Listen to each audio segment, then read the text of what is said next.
Muy buenas noches, bienvenidos a nuestro estudio semanal de la escuela sabática para este trimestre que está hablando del crisol.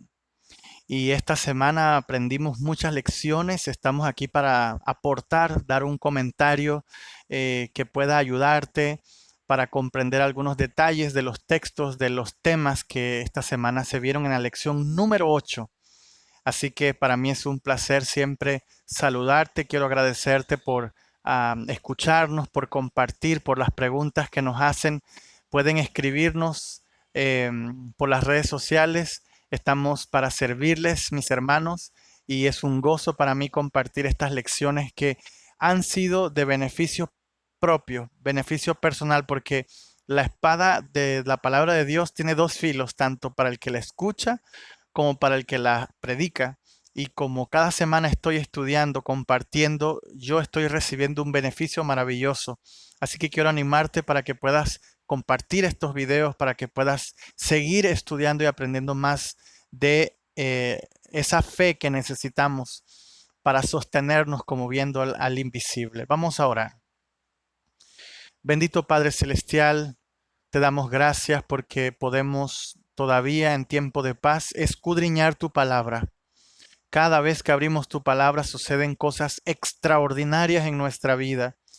Y hoy quiero pedir tu bendición por aquellos que van a escuchar este mensaje, que van a repasar la lección. Dales tu Santo Espíritu también para que ellos puedan entenderlo, ponerlo en práctica, compartirlo y que las lecciones salgan de la teoría y podamos cada día por tu Espíritu movernos y ser eh, esos hijos tuyos que anhelas que seamos.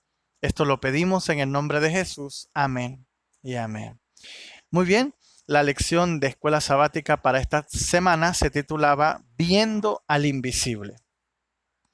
Si hay una historia que me impacta realmente es la vida de Moisés y todo lo que menciona el Éxodo de cómo él creció, cómo su mismo nacimiento fue un milagro, cómo Dios lo cuidó en el río y cómo fue sacado de allí, de ahí se deriva su nombre, Moisés, salvado de las aguas, luego cómo va ya a estudiar a las mejores universidades de Egipto, cómo comete un error, se cae en tierra al egipcio, luego tiene que salir huyendo, queda pastoreando ovejas, desvía el llamado de Dios de su propósito que tenía para él.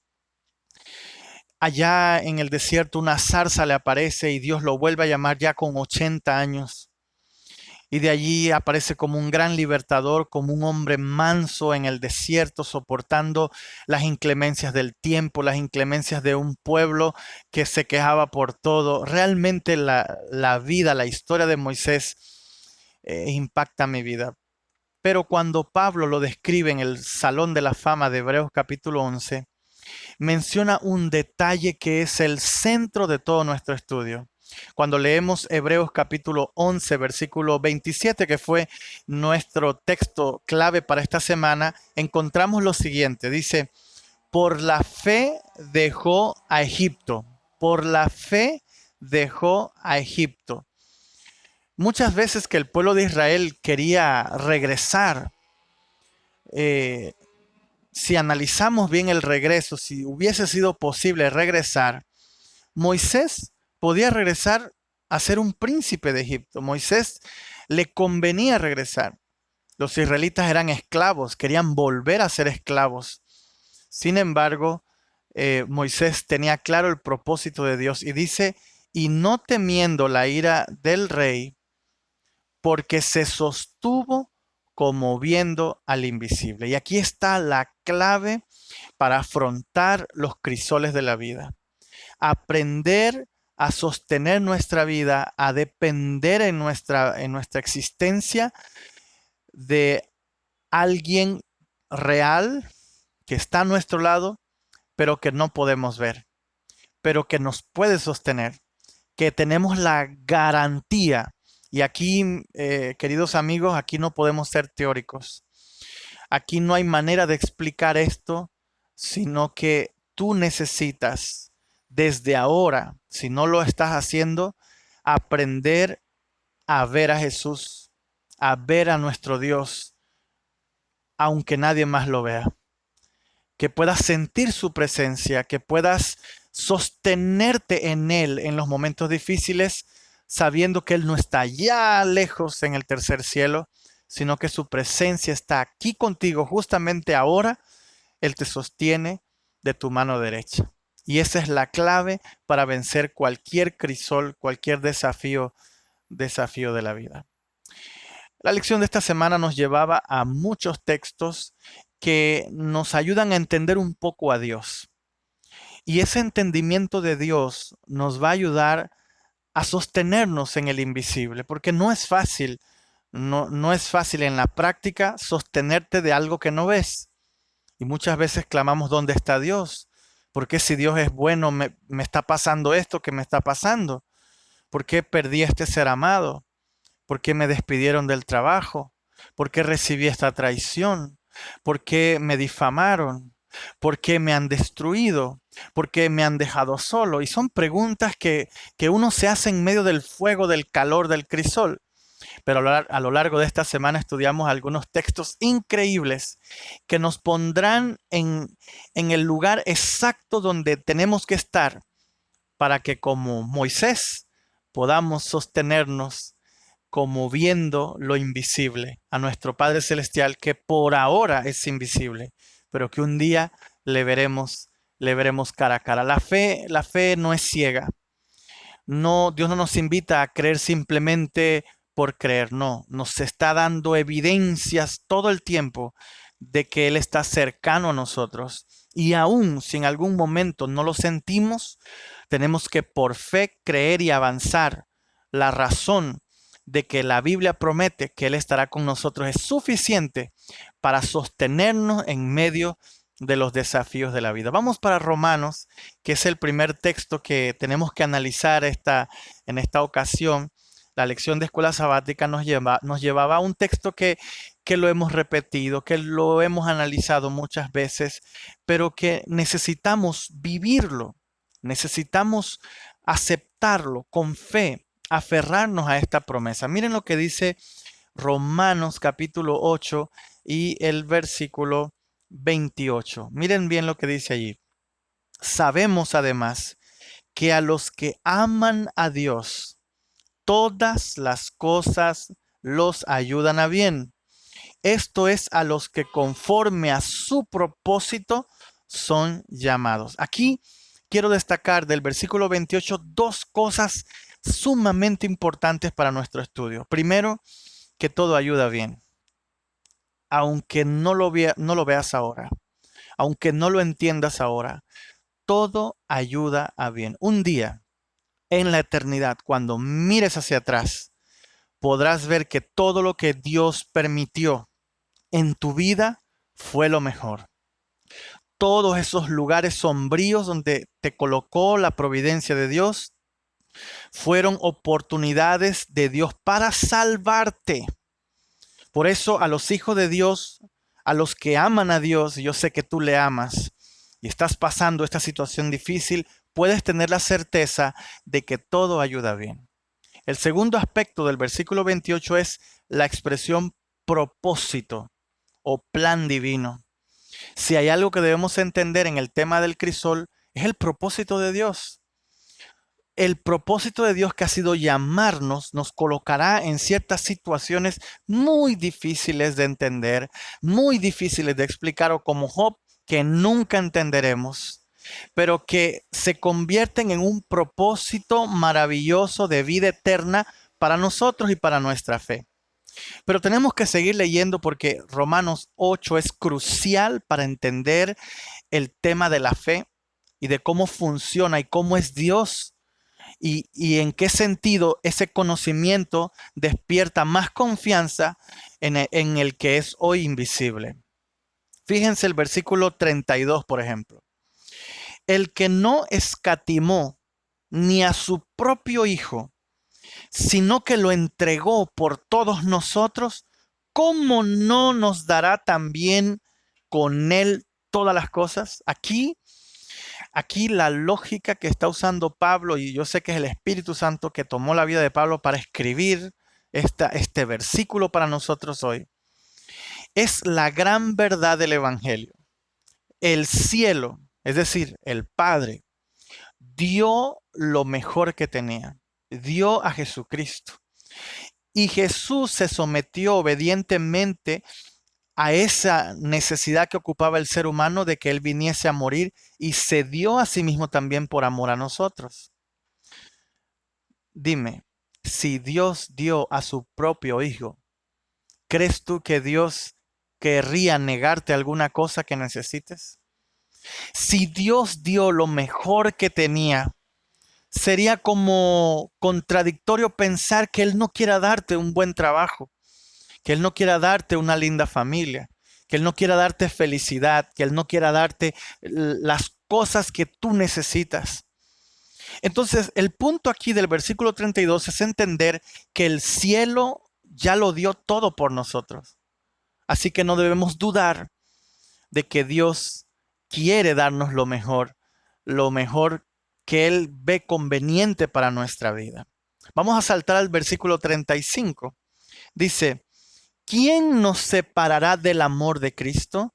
¿Tribulación, angustia, persecución, hambre, desnudez, peligro o espada?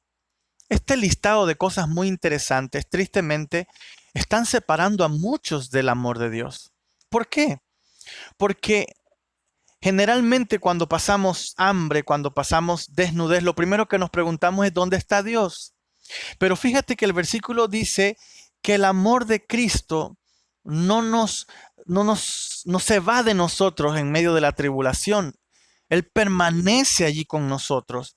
Entonces, ni las tribulaciones que estés pasando ahora, ni la angustia que tú tengas, ni si estás siendo perseguido, si es hambre, si es desnudez, si tienes alguna situación de peligro o tienes alguna situación de guerra, porque menciona la espada, tienes que saber que nada de eso puede separarte del amor de Dios.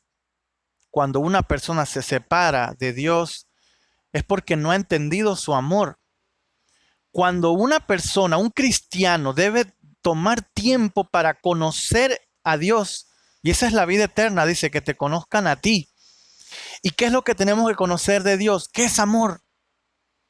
Y como es amor, Él va a actuar para nuestro provecho espiritual, para nuestra propia salvación. Miren el versículo 37, nos da la señal de la victoria. Dice, antes en todas estas cosas somos más que vencedores. Alguien se estará preguntando, pero ¿cómo voy a ser yo vencedor si estoy perdiendo todo lo que tengo? Perdí a mis hijos, perdí el trabajo, perdí mi salud. ¿Cómo soy un vencedor? Dice, somos vencedores por medio de aquel que nos amó. Nuevamente el apóstol empieza a recalcar que la única manera de sostenernos viendo al invisible es cuando conocemos su amor. Y ese amor ya nos hace vencedores. Miren que no dice serán vencedores, no. Él dice ya ustedes son vencedores.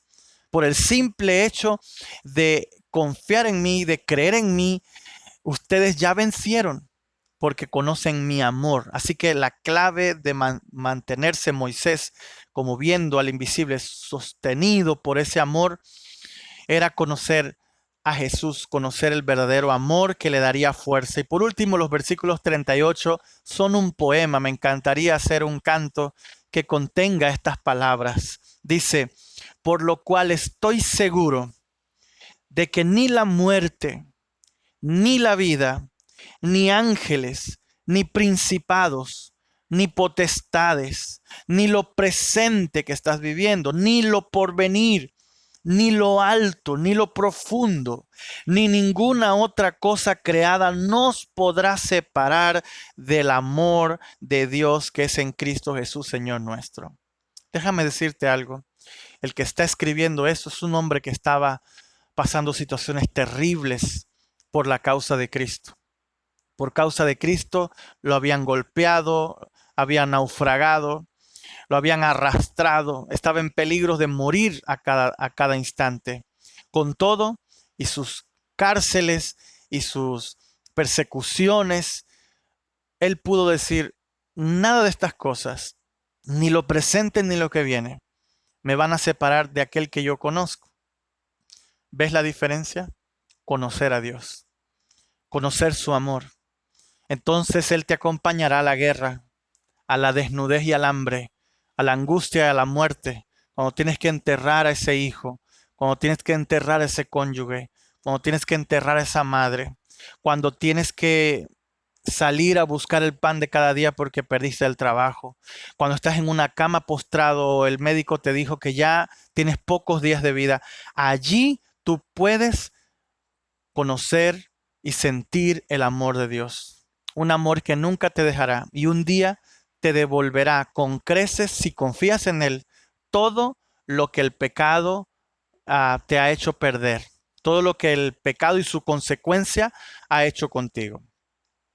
Muy bien, pero no nos podemos quedar allí, porque la lección nos llevaba a otros textos importantes, por ejemplo, el tema de la oración. Fíjense bien lo que dijo Jesús en Juan 14:14, dice, si algo pidieres en mi nombre, yo lo haré. Aquí tenemos que hablar un poquito del tema de la oración. Fíjense que Dios nos ha dejado un regalo maravilloso para cuando estamos en el valle de la sombra de la muerte, para cuando estamos en situaciones difíciles, y es la delicia de comunicarnos con Él, de hablar con Él, de contarle nuestro dolor, de desahogarnos con Él, de permitir que esa comunión diaria con Él nos ayude a confiar más en Él. Fíjense que generalmente las personas que se vuelven importantes no tienen tiempo para sus amigos, para su familia, son tan importantes que pierden el rumbo, pero Jesús, el Rey del universo, nos dice por medio de Juan que podemos pedir, podemos acercarnos con confianza al trono de su gracia, podemos ir con confianza a Él y vamos a encontrar a un Dios abierto, a un Dios dispuesto, a un Dios listo para actuar. Ese padre que está esperando que su hijo le pida. Miren, en muchas ocasiones Jesús dijo que si los padres terrenales, siendo malos, cuando sus hijos acuden a ellos, tratan de hacer lo mejor para ellos, de darle lo mejor. Entonces, comparando esos padres malos que dan buenas cosas a sus hijos, Jesús dice, imagínense mi Padre que está dispuesto completamente de dar a los que le piden, a los que buscan, a los que llaman, a los que tocan la puerta por medio de la oración. Si lo que te está pasando te está llevando a orar más, se está cumpliendo el propósito de Dios. Si lo que estás viviendo te está llevando a una conexión más cercana con Dios para poder hablar con Él con sinceridad, entonces está cumpliendo el propósito. Dice, y lo que pidas en mi nombre, yo lo haré. Queridos amigos, Dios nunca nos quitará nada que sea para nuestro beneficio. Dios nunca hará algo para dañarnos, porque Él nos ama. Puedes orar y decir, Señor, no entiendo, pero yo alabo tu nombre. Desnudo vine a este mundo, desnudo miré. Si ahora no tengo lo que antes tenía, tú sabes por qué. Y podemos confiar en un Dios maravilloso. Permítanme avanzar para tocar algunos aspectos y unos textos que todavía nos quedan en el camino. Por ejemplo, la lección nos llevaba a Efesios. Vamos a abrir la Biblia en Efesios, donde encontramos palabras poderosas para cuando necesitamos ver al invisible. Y Efesios, el capítulo 1, tiene al menos dos versículos que quiero que analicemos juntos. Efesios capítulo 1, y voy a leer el versículo 18 primero. Dice, Efesios 1:18, que Él alumbre los ojos de vuestro entendimiento para que sepáis cuál es la esperanza al que Él os ha llamado y a cuáles las riquezas de la gloria de su herencia en los santos. Fíjense bien cómo está construido este versículo.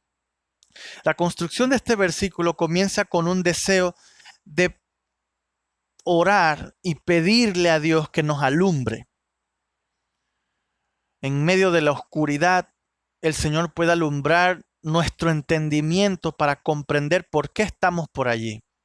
Y si no lo entendemos completamente, podemos entender que hemos sido llamados a una esperanza. ¿Saben cuál es el error nuestro? Nuestro error es que vivimos sin esperanza. Nos gustan las cosas ya. Nos gustan las cosas en el momento. Queremos que Dios corra ya. Como quien llama a urgencias y la ambulancia viene rápido, así queremos que actúe Dios. Pero aquí dice que Dios nos llamó. Nuestro segundo error es que no sabemos el llamado que Dios nos ha hecho, no lo conocemos. Si tú no conoces el llamado, no vas a entender que has sido llamado a la esperanza, a ver hacia allá, hacia el futuro, hacia la eternidad.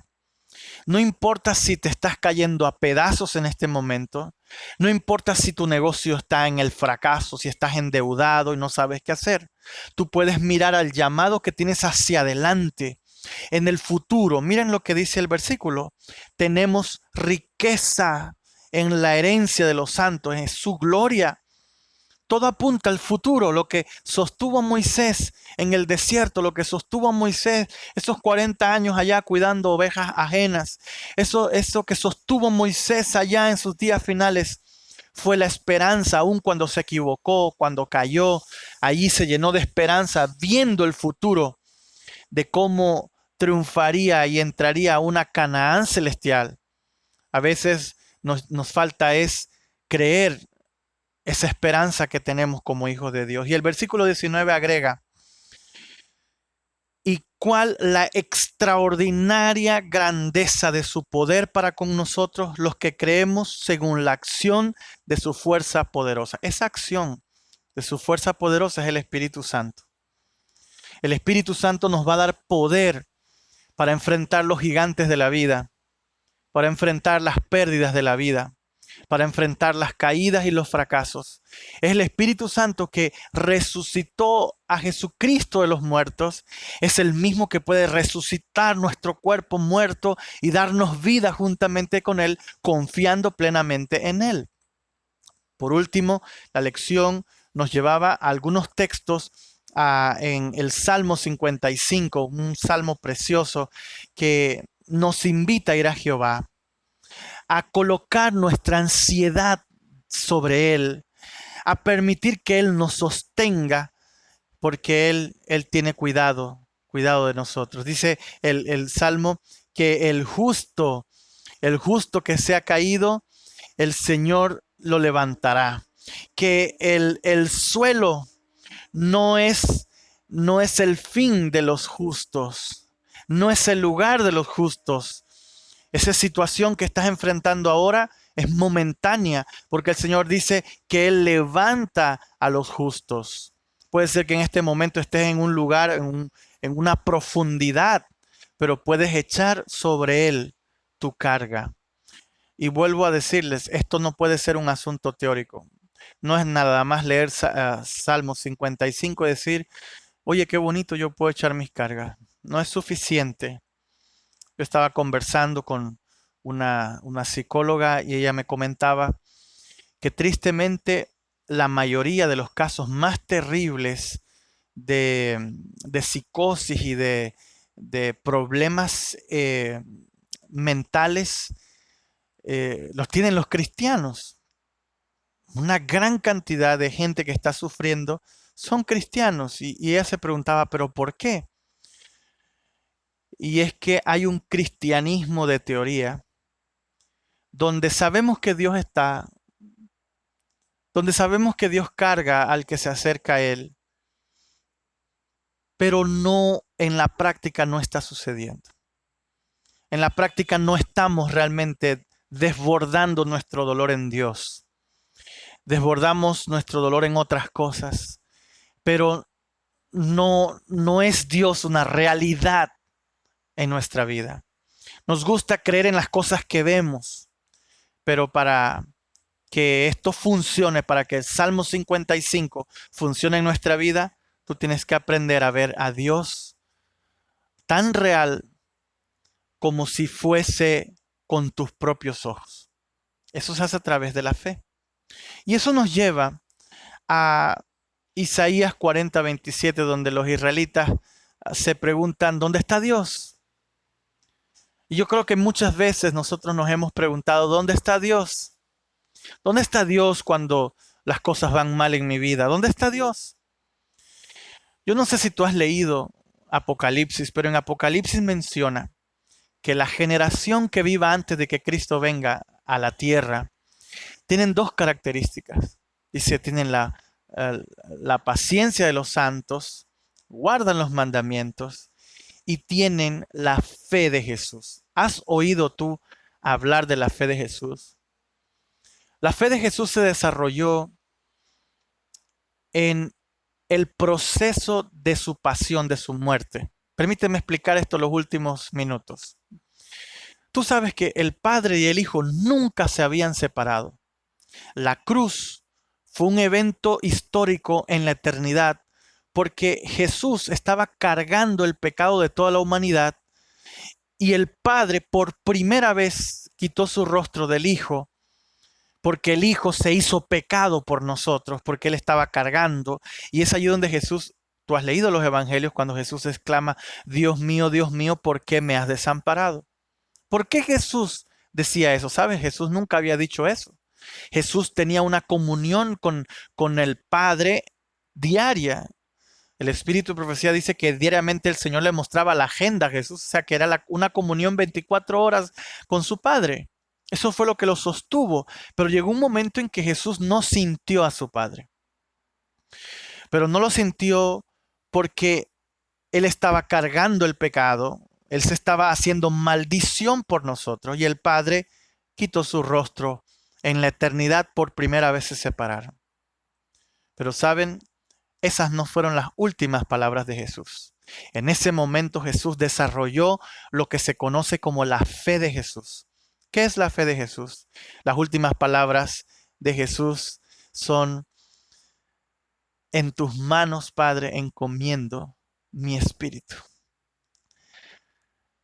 ¿Cómo es que al principio dijo, ¿dónde estás? ¿Por qué me has desamparado? Y acá dice, Padre, en tus manos yo encomiendo mi vida. En ese proceso de no sentirlo, pero creer que está allí, se desarrolló en Jesús la fe que aparece en Apocalipsis como una característica necesaria para los que vivan en el tiempo del fin, la fe de Jesús. La fe de Jesús que Jesús desarrolló, que no veía a su Padre, que no lo sentía, pero que él sabía que estaba allí. En muchas ocasiones no vas a ver al Padre, no vas a sentir al Padre, pero tienes que desarrollar la fe que tuvo Jesús. La fe de creer que Él está allí, aunque yo no lo sienta. De que Él está allí, aunque yo no lo vea. De que Él está allí, aunque las cosas vayan mal. Él está ahí a tu lado. Él no se ha ido para ninguna parte. Cuando clamas, ¿dónde estás, Dios? Dios está allí. Dios está allí en los momentos difíciles de tu vida. Dios está allí. En todo momento Él está allí. Y si aprendes esto diariamente, podrás sostener tu vida como viendo al invisible. Yo quiero orar por ti. ¿Te gustaría desarrollar esa fe? Yo la quiero desarrollar. Yo la necesito ahora. Creo que tú también la necesitas. Vamos a pedir esa fe en este momento. Bendito Padre Celestial, tal vez dudamos muchas veces, hemos pecado al decir que no estás, que nos has abandonado, que nos sentimos solos cuando tú siempre estás allí.